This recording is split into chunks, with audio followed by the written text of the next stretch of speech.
Marco et Jean-Claude, nous sommes de retour.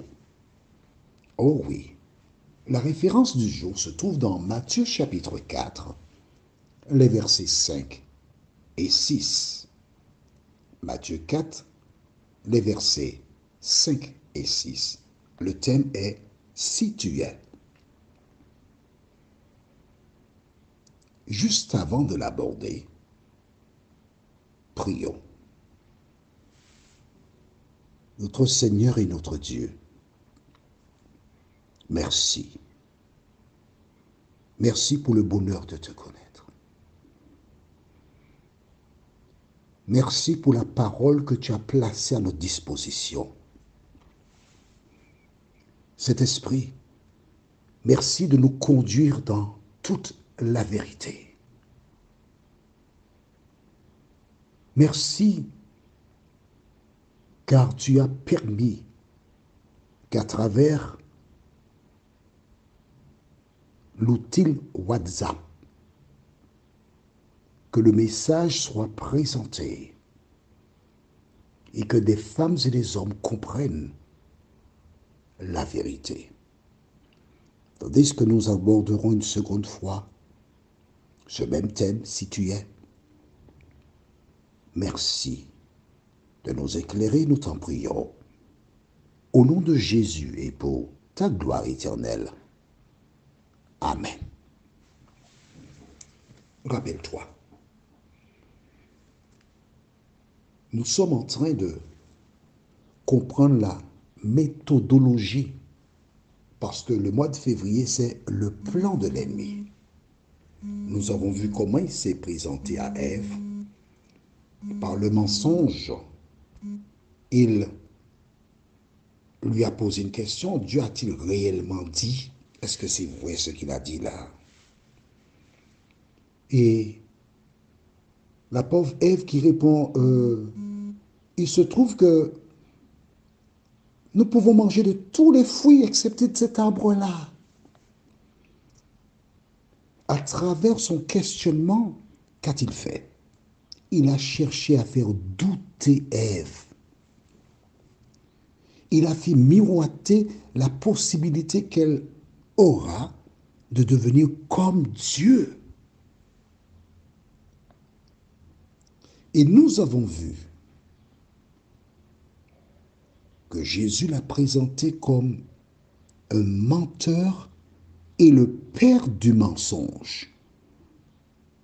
En s'attaquant à Ève, il savait qu'il pouvait la renverser. Mais il n'a pas foi aux yeux. Il a cherché à mettre le doute en elle. C'est ça son arme. Quand Jésus vint, et nous l'avons vu hier, ou précédemment, qu'a-t-il fait? Si tu es fils de Dieu, le doute, c'est son arme. Il n'a pas foi aux yeux. Il sait qui est Jésus. Il sait aussi que Jésus est venu pour récupérer la terre entre ses mains. C'est une parenthèse, je t'explique. Rappelle-toi, lorsque Dieu créa Adam et Ève, il donna à Adam la domination sur les animaux, tout le reste, et son devoir était de garder la terre. Tu te rappelles? Tu as oublié? Bon. Eh bien, dans l'étude de demain, nous allons revenir là-dessus. L'homme était le gérant de la terre, l'économe, le représentant de Dieu. On va prendre un terme encore beaucoup plus simple à comprendre. L'homme était le préfet. Tu as vu? Dans chaque département français, il y a un préfet. Eh bien, l'homme, c'était le préfet de la terre. Quand Ève et Adam ont succombé, il est devenu, lui, Satan, le prince de la terre. Nous aurons l'occasion de lire ça dans la Bible. T'en fais pas. D'accord? Dieu ne pouvait pas abandonner la terre aux mains de Satan. Alors Jésus est venu pour racheter la terre, récupérer la terre des mains de Satan. Et Satan le sait. Rappelle-toi. Non, on n'a pas encore vu ça, mais je vais t'expliquer. On aura l'occasion de voir, ça tombe bien. Après avoir péché, Dieu dira à Ève, ta postérité écrasera la tête du serpent. Satan sait fort bien que l'humain viendrait un jour pour écraser sa tête et il sait que c'est Jésus. C'est humain. Alors il commence à attaquer Jésus très tôt. Note avec moi qu'à la naissance de Jésus, Satan utilisa Hérode, le roi Hérode, pour faire mettre à mort tous les enfants de 2 ans et en dessous. C'est lui qui a poussé Hérode à faire cela.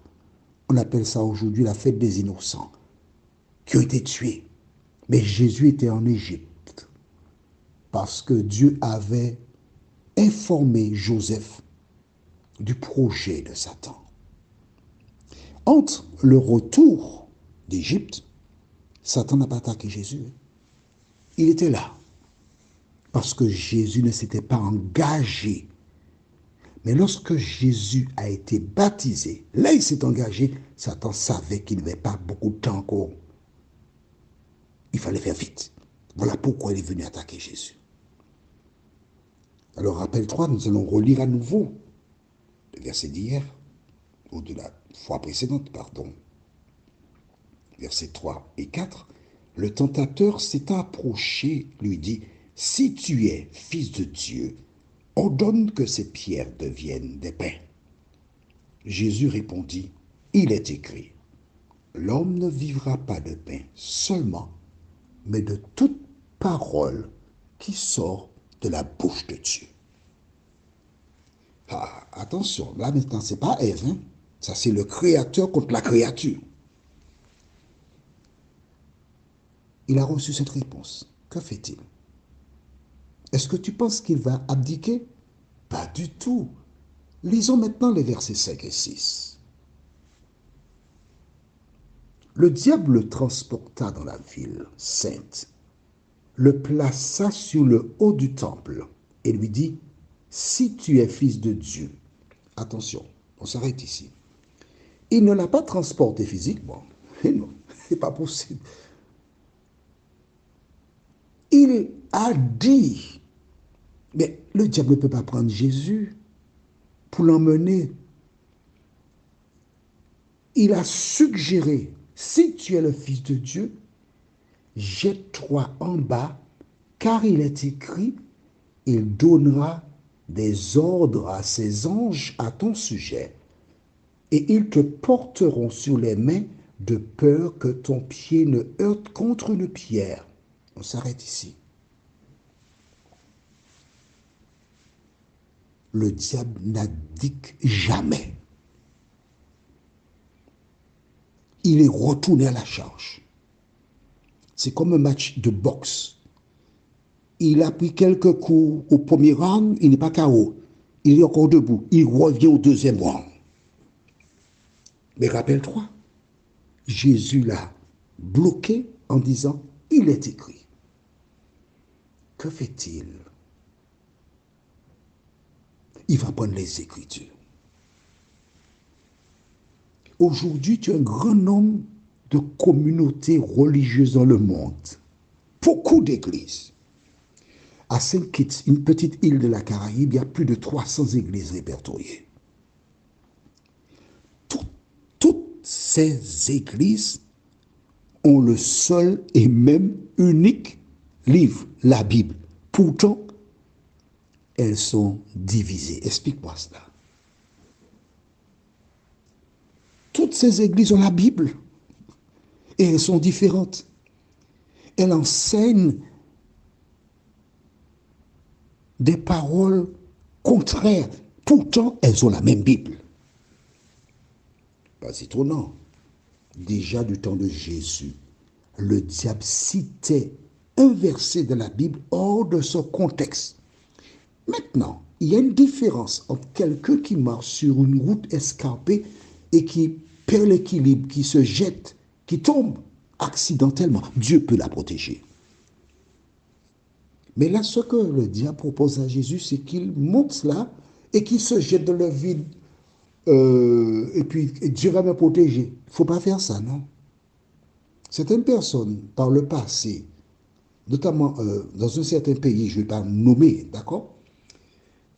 Des gens ont vu écrit, s'ils boivent un breuvage mortel, s'ils boivent, oui, un breuvage mortel, ils seront protégés. Qu'ont-ils fait? Ils ont été prendre du poison, ils ont mélangé là. Tous ceux qui ont foi en Dieu, tous ceux qui croient que Dieu peut les délivrer de la mort, buvez le breuvage. Et quelques moutons de panurge ont été boire. Et tu sais ce qui est arrivé? Ne sois pas surpris, non? Toutes ces personnes qui ont bu la boisson dans laquelle il y avait le poison, qu'est-ce qui s'est passé? Elles sont toutes mortes. Elles sont mortes. Il y a une différence entre quelqu'un qui ne sait pas, qui arrive quelque part, on empoisonne un produit quelconque, et ne sachant pas, avant de consommer la prier, Dieu protège cette personne. Il peut protéger cette personne, puisqu'il a tout pouvoir. Et d'autres personnes qui prennent le poison, Dieu a dit qu'il va me protéger, donc je bois le poison. Ça, c'est quoi ça? Des personnes qui n'ont rien compris à l'évangile. Satan a cité la parole à qui? À Jésus. Qui est Jésus? Jésus la parole. Prions. Seigneur,